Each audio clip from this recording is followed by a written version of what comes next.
Hey everybody, so this is my video about whether or not you should redshirt your child or if you should not. So after viewing the provided videos, reading the articles, and reflecting upon my own experiences, I would have to say that I somewhat agree with NACCE's position statement. NACCE says that delaying children's entry into school and or segregating them into extra year classes actually labels children as failures at the outset of their school experience. I'm not sure that I agree that all children are labeled as a failure from the outset, but it does label children's minds of why can't I do something on my own. I believe that kindergarten is a major transition period in a child's life.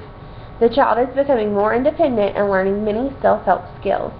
If a child is going to be held back, I feel that this bridge should be crossed at the end of kindergarten and not at the beginning.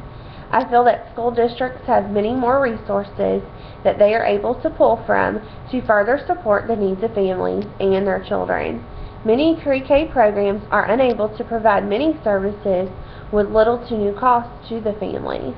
I think that a pre-K teacher should only influence the education of the child and the education of the family. A pre-K teacher is a part of a support system. We should provide parents with the knowledge of developmental milestones, standards, and expectations for the age range that we serve. Provide the family with a student portfolio to demonstrate the growth over a year. Strengths and weaknesses should be discussed, but never redshirting. This should be solely up to the parents. But for parents to make this decision, they must first be educated on the pros and cons.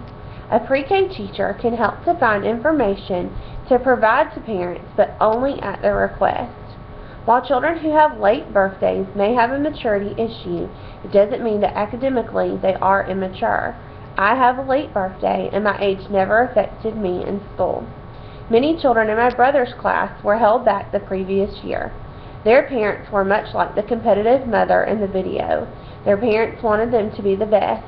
While many of them were successful in school, this isn't true for the majority of children who want to be redshirted or if their parents want to redshirt them. It was funny to me that we are learning about this topic this week. I had a mother approach our owner today at work about redshirting her child because of her fear of her child's negative behaviors.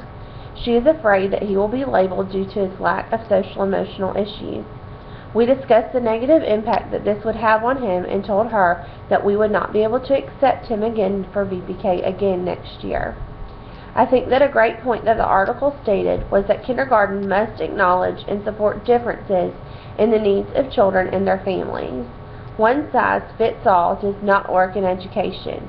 Children have different learning styles and needs, and kindergarten must support and encourage all children. Likely, parents must do the same for their child and understand that no one child is the same. We should expect some struggle because with all change in life becomes obstacles. Similarly, parents have different needs, and the structure of kindergarten must be sufficiently flexible to meet their needs as well. Kindergarten must foster relationships. I think that this all comes back to a clear line of communication. I think that many of the academic gaps are present because of this growing trend. I think that we must continue to educate our parents and provide them with as many resources while their child is present in our lives.